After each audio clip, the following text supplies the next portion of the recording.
I had no idea how powerful it was and how much it would help me to actually directly experience connection to spirit.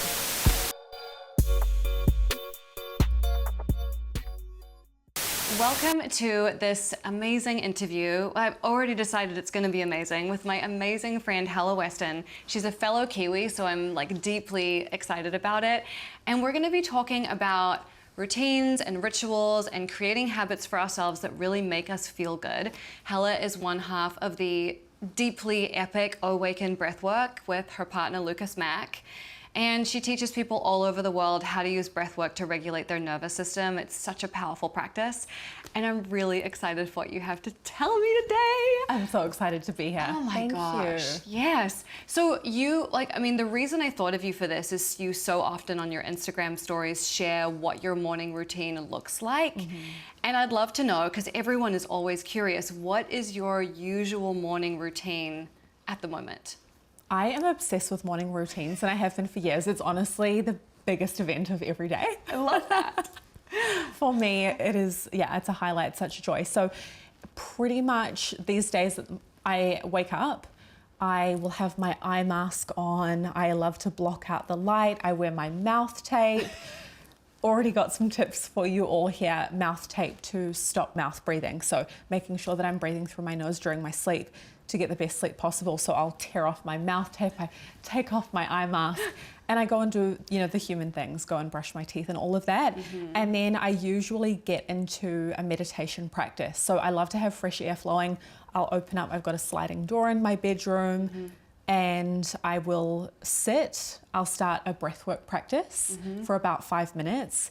And the goal with that is to access a non-ordinary state of consciousness. So I'm quickly, while I'm just waking up and entering into the day, I'm allowing myself to maintain theta brainwaves by going from, the quick human things straight into the breathwork, slowing everything down. And then that allows me to go into a meditation practice with a whole lot more relaxation and openness to the subconscious programming. Yeah. So that's what I'll do. First thing is focus on my intentions for my day in my meditation and feel the emotions and see the vision of how I want the day to unfold. And if there's anything that I'm working on creating, manifestation queen right here. I work on my manifestations most days through meditating. And then, so does that look like visualizing how you want it to go, or just seeing the picture of it? What does that look like? Yeah, so once I'm in that deep theta brainwave state, I start to visualize and feel as though I'm in the vision. So it's like a mental rehearsal practice. And I'll see the details, I'll feel the emotions, I'll work with the things that spark the most feeling for me. Okay. And I might also bring in tapping. Like I love high vibe honey. Sometimes I do high vibe honey. It makes me so happy. Sometimes I'll do a class from my own app. Like I'll do one of Lucas's classes. I don't usually do my own. Yeah. I don't know if you ever feel like that, where you're like, I've never done one of my own classes. Yeah, it's not the same. Yeah. Like I'm thinking about how other people are going to hear that. Yeah. So anyway, I'll do either one of those. And then I'll go and make cacao with Lucas, my partner. And we usually sit on the couch and we do something called tuning in. I love this so much. You're just giving us so much juice. Okay. So we'll have our cacao, we get all cozy. And Lucas and I have been together currently for 17 years. So we're like two peas in a pod. And we're really into living a more intuitively guided life.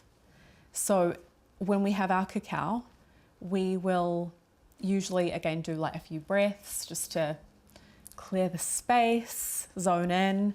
And then I have been channeling for the past 12 years. So usually in our tune-ins, I'll start tuning into my guides and see what wants to come through for us at that particular moment. And usually it's life guidance. It could be super practical, like things that we need to focus on in our business, or emotions that are needing to be processed and acknowledged. It could be energy that needs to be cleared.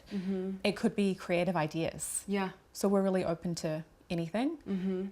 And from there, we go on a walk, hour walk every day, and get sunlight, and then work out. Yeah, we get back from our walk and do a workout and then get ready for the workday. That's it. That's it. Like, it's no big deal. But I've dialed that in, over the years. Yeah. And it's evolved. Yeah, I love that. So if you had to just pick one piece out of the morning, like for whatever reason you were super pressed for time or something crazy happened, which one piece would you keep? What I would do, and I would do this anytime when I'm pressed for time, is I will stack multiple habits in one. So for example, I will make a cacao. Lucas and I will go for a walk together. For part of it, I'll listen to my headphones and I'll just be in my own energy, and we'll have the cacao that we're sipping along the way. Yeah. And then there will come a point where I start going into deep breathing while I'm walking. Okay. And then I don't usually do tune-ins with Lucas while we're walking, but we'll have a really creative, inspiring conversation about what we're feeling and plans for the day. It's amazing how walks just generate so much inspiration. They really do. For me, it's like being in an idea factory when I go for a walk. Like, it's unbelievable how much it changes my state of mind. I feel the same. I can recall multiple amazing ideas that I've had while walking. Yeah. And I love being able to tap in with different podcasts, and then my brain is just like, yes, connecting all the dots. Yeah, exactly. And I'm like, excuse me, take your headphones out. I have a profound idea and I need your ears. Yeah, I love that. Yeah. And I love the idea of stacking the habits when you're busy, so it's not like you're doing one after the other. You try to combine them where you can. That's so important. Yeah. Everything. I mean, today, for example, I had a long drive to meet you and be in this epic place. Yeah. So I did the same. I was in the Uber and I spent some time focusing on my breath, meditating, and then I was listening to a podcast and just in my own zone. Yeah, perfect. And I know that when you travel, you're really good about maintaining your habits as well.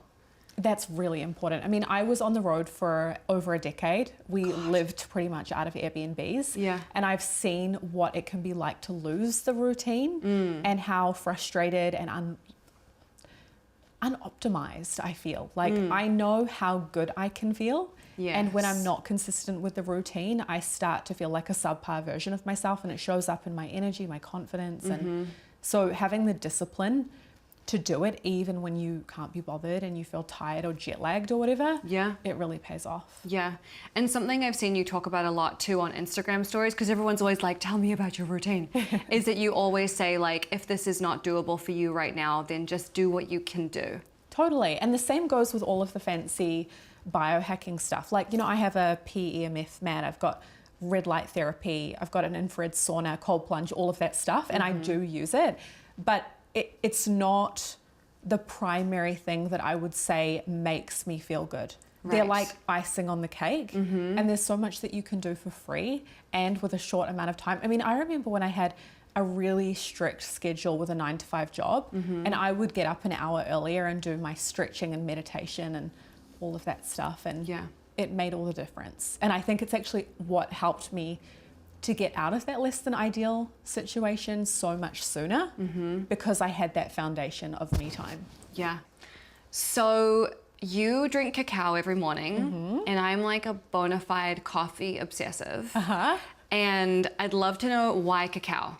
Okay, I was having a chat about this the other day with someone. Honestly, coffee makes me feel kind of like aggressive, and I don't like the energy of it. Okay. I enjoy it if I'm really needing to be in the masculine and like get things done. It's great for that, like that rocket fuel kick. But cacao has a softer feeling to it, but still gives you a little boost. So I enjoy that, and I guess I have a ladder of intensity. So I've got a kind of chill ashwagandha medicinal mushroom elixir if I don't want to be stimulated, like on a rest day. And then up from that would be cacao at varying strengths, and then matcha, and then coffee. Okay. I love so we've got a menu. I'm not saying no to coffee. Okay. I will do coffee sometimes, but most of the time I enjoy a bit more of a subtle I think the thing that I like about this is it's all about tuning into what's working for your body and having like an exquisite sensitivity to what you need, and how when you turn various dials, you can feel things shift for you. It's so important. Yeah. And I think too often people try to do the same thing every day. Yes. And I've worked with all sorts of people, as you know, from many different walks of life, including some of the most successful, famous people that we know on the internet. Yeah. And what I see is that when we are 24/7, day in and day out, trying to be at 100% energy output, we will not be happy, and that energy is just not sustainable. So it comes at a cost. And I think if we can tailor the routine and be more intuitive and aware of what we're actually feeling, and what the appropriate add-ons to complement that feeling are, then we can experience greater well-being. Like just this morning, I posted about how yesterday I was flying across the country and I was exhausted. Like traveling can really take it out of you. And instead of having a coffee, which I was tempted to do, and be like, let's just go, like let's do work. I booked a massage and I was horizontal on the couch for hours. Great. And had a really early night. And then as a result, I've got the energy today. So I didn't borrow from yesterday, which would have meant coming here today and being like, okay, extra concealer on the eyes, please. Right, exactly. Because I'm exhausted. Yeah, and I love that idea of not borrowing from yesterday, like taking care of yourself in the moment. Yeah. So important, so important. What are some habits or routines that you've seen other successful people do that either you're like, that's really cool, or you've tried that maybe people haven't heard of or are not as popular? Oh, I love this question. Okay. Like, I'm sure you've met some people who do some wild and wacky things. Yes, I have. Okay, I'm just thinking about it. So I lived with Jake Paul for nearly a year. And for those who don't know, Jake Paul is he was a famous YouTuber, I would say, like childhood star. And then now he is a boxer. Jake has an intense routine. So when I was living there, it was really inspiring. It actually showed me where I was being lazy, which I'm so grateful for. Jake will wake up every morning at the same time, and he will have the music dialed up so loud that and his house is huge, and the whole house can hear it. And he'll be straight into his workout, and everything is just like a well-oiled machine. So he's incredibly good at outsourcing things that need to get done so that he can focus on his particular routine. And then he'll be doing the ice baths after his workouts or beforehand, depending on what he needs with recovery, and have his nutrition super dialed in, and he does breathwork and meditation as well. So there are a lot of the same types of things. He'll get into oxygen therapy, hyperbaric chamber, all sorts of biohacking stuff. Yeah. I think there are variations that are a little more bougie, but the main takeaway, honestly, is the discipline and the commitment to be unreasonable about it. What I saw was that as a sensitive person, I had gotten a little soft for a while there. And I was like, no, I'm tired. Like, I need bubble wrap around me. I don't have the energy for this. And I think there's a way, like I was saying, to adapt your routines, but to still be in the pursuit of high performance and optimization. And I just saw with him, and actually most clients I have who have done extraordinary things, is that they're just willing to do that little bit more. When other people are like, no, I'm done. Like, I'm uncomfortable now. They're like, well, I'm uncomfortable, but if I do another lap, then I'm a lap ahead of my competition. And there is a competitiveness to it that coming from New Zealand, I didn't have. I don't know if you feel it. I'm not competitive at all. I'm just not wired. Even in like sport, athletic, anything, I'm just not competitive. Neither. But then being around them, I started to appreciate healthy competition. Yeah. And I think you know, the old cliche of like you're only competing with yourself, but sometimes it's helpful to tap into that fiery side where you're like, no, I'm not letting myself fall behind. Yeah. Like I'm going to be unreasonable and I'm going to go. And I was too humble to even entertain being competitive Interesting. for a really long time. But yeah, being around them, I was like, okay, damn, they're really competitive. Yeah. And that can be such a beautiful thing. It really can push people to do extraordinary things. Yeah. When they can harness that competition energy in a really healthy way. Yeah, I love that. So, okay, talk to us about breath work. How did you get into breath work? How long have you been doing it? Okay, so I started breath work in 2016. Okay. And then studied in 2017 from memory. That was in Bali. And I found out about breathwork through a client of mine. I had no idea what it was. I was thinking, okay, great, yoga, meditation. Yeah. It's along those lines. I had no idea how powerful it was and how much it would help me to actually directly experience connection to spirit. Because as a seeker for so long, I had been used to reading books and contemplating spiritual ideas or going and seeing psychics and being told things. Right. But it didn't feel direct, like my hotline to the universe. So then when I started doing the breath work, I realized it's like opening the channel. Right. So you do your breath work, you experience a shift in your brainwave activity and how your nervous system's functioning. You can go more into a parasympathetic state through breath work, or you can also go more into a sympathetic state, depending on your intention. And from there, your intuition becomes a whole lot clearer and louder. So that's one part. And then the other part, which you and I have really connected on, is the power of breath work to process emotions. Oh my God, to feel. Yeah. And how many of us aren't feeling? Yes. We're using coping mechanisms and we feel numb and we feel frustrated and we don't know how to process it. So breath work can really help. Yeah, like a couple of years ago when I was really learning a lot about feeling my emotions and processing them, I did some amazing sessions with you that helped me move through so much stuff that were like almost like psychedelic experiences, like deeply like whoa, trippy moments, but that helped me so much to move this heavy stuff. And I think sometimes, you know, even though I love tapping, I've been doing it for 17 years, sometimes you need a different modality to kick you into a different gear, because we can rest on the things that we're used to doing and they might not give us enough oomph for something completely new. I agree. And I absolutely love tapping, and I see tapping as being like another pillar. So tapping is one tool that I think is essential for my practice, for yours.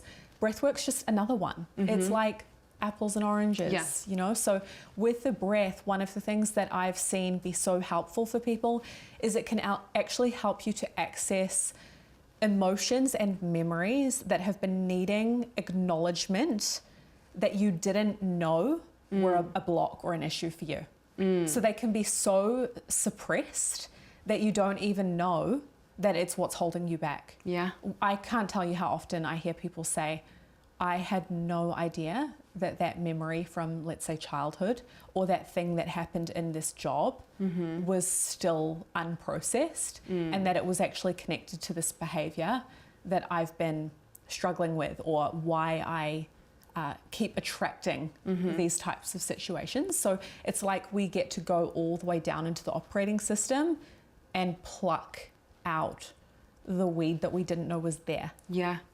And then I personally find tapping really good for when you know something's there and you just want to laser point and, you know, pluck it out, knock it off. Tapping's like very directional. Very. And breath work is very much like, let's see what surfaces. Right. We're going into the soup.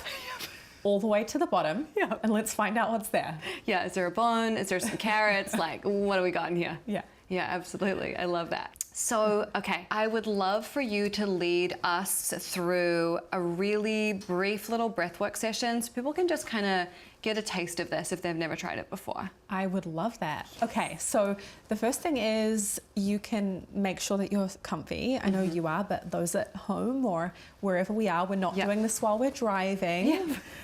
And if you want to, you can close down your eyes, or you can find a place to gaze that's maybe close to the floor or a wall in front of you. But the reason that we'll close down our eyes is just to focus inward. And so you can start by bringing your focus to your breathing just as it is.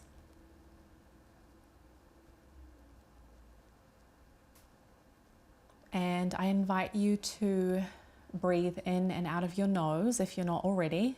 This is the ideal way to breathe in our everyday lives.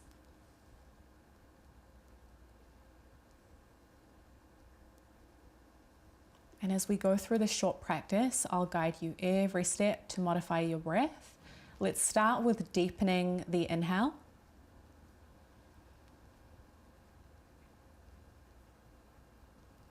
And extending the exhale.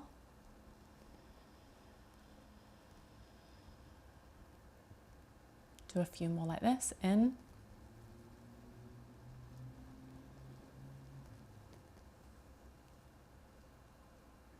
Out.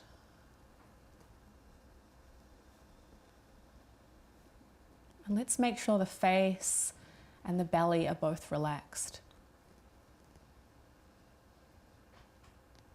Drop the shoulders.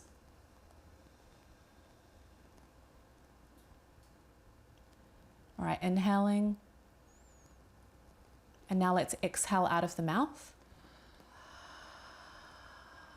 Mouth is relaxed open, and it's a soft sigh. Inhale.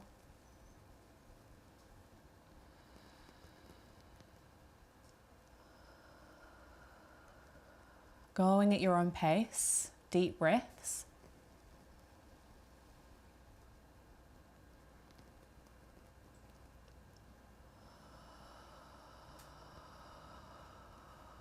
And let's increase the intensity just a little bit. So breathe even more fully on the inhale. Exhale fully. And if you've been slouching at all, this might be the time to rise tall and let that full inhale fill up your lungs.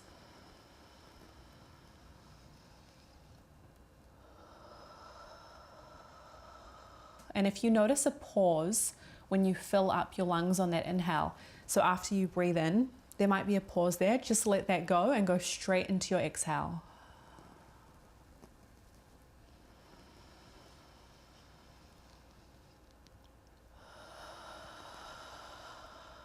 So it becomes circular,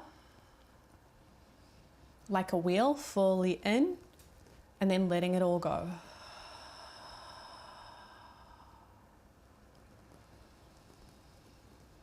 Increasing the speed slightly while maintaining the depth.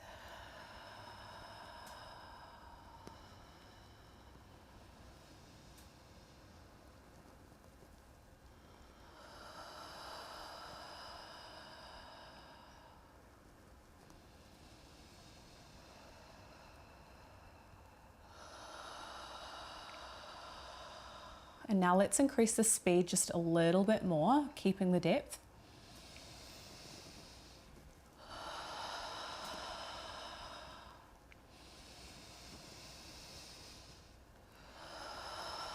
So you want to be able to hear yourself breathing.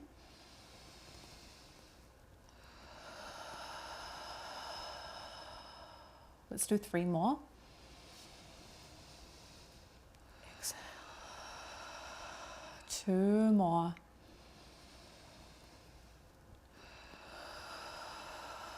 And on this last one, inhale fully. And then once you exhale, hold your breath on the empty, holding your breath for 10 seconds. 8, 7, 6, 5, 4, 3, 2, and 1. Inhale. Exhale through your mouth. And allow your breath to return to nasal breathing now, eyes still closed or focused on that point that you're gazing at. And asking yourself, what does my inner guidance want me to know right now? Maybe it's a takeaway from this conversation. something that you're feeling inspired about or you want to take action on after we complete this practice. Maybe it's something that you love about yourself, a compliment that you could offer up to yourself right now.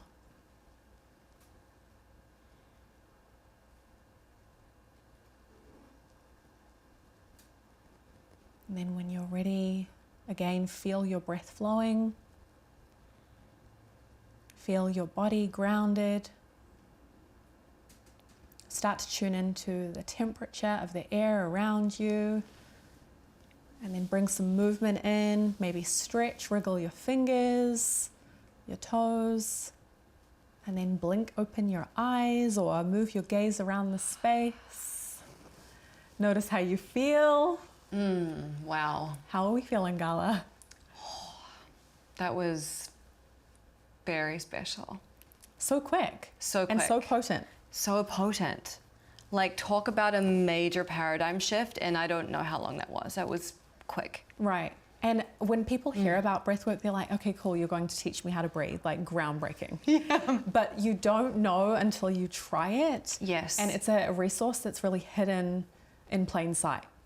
So once you learn how to use it, you can start to use it to regulate your nervous system, your emotions, to connect more clearly to living in the vortex, baby. That's what it's all about. That's so great. And if you enjoyed that practice, there's so many Owaken practices online and in their app that you will love. But before we get into the very ending, I have 6 sexy questions to ask you. Oh, I love this. Okay, you ready? I am ready. All right. What did you want to be as a child, and how are you honoring that today? You're taking me back. I wanted to be a shoe designer. No way. Yeah, I guess I'm honoring that right now with my shoes. Shout out to the shoes. They're fabulous.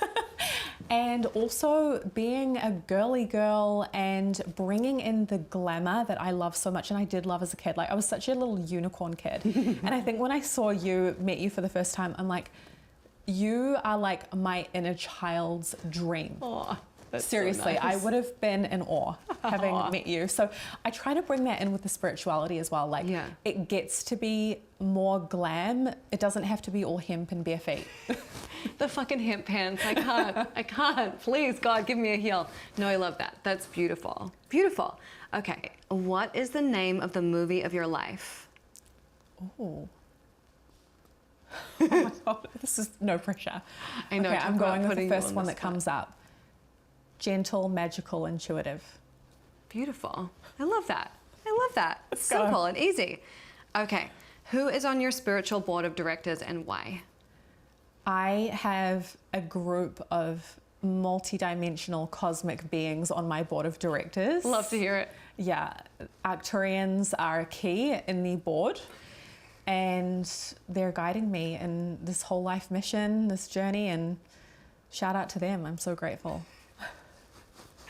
These answers are great. They're just so good. Who's on your spiritual board of directors? The Arcturians. Yeah, perfect. What's your life philosophy? Love. Yeah. That's the best one. What else is there? That's the best And one. follow the magic. Yes. Yes. That's, yeah, perfect. What's on your bucket list? Write a book. Speak on huge stages to thousands of people, and be on my deathbed knowing when I'm about to go and feeling so ecstatically grateful and joyful and at peace. Like, it's done. Close the curtains. I'm complete. Love that. Yeah, the sense of satisfaction. Yeah. Yeah. And finally, what would you like your tombstone to say? Oh, this is good. We acknowledge Helle Weston for her contributions to humanity. And something else profound. Can we put that on there and something else profound? Just chisel it in. Yeah. That's beautiful. I love your answers. They're so you. Thank you. They're so you. I really want to know yours. I'll have to watch the series for that. Okay. Yeah, good call. That was amazing. Thank you so much. And tell everybody where they can find you if they want more of you and Owaken and everything you do. Yeah, absolutely. So you can find us at awaken.com. So that's Awaken with an O. And then you can find us on Instagram. That's where we're most active. And we're touring around the US. We usually visit Australia and New Zealand at least once a year. And we have the app. So you can find us in the App Store as well, Owaken Breathwork. Beautiful. Thank you so much for being here. Thank you, Carla. Love you. I love you.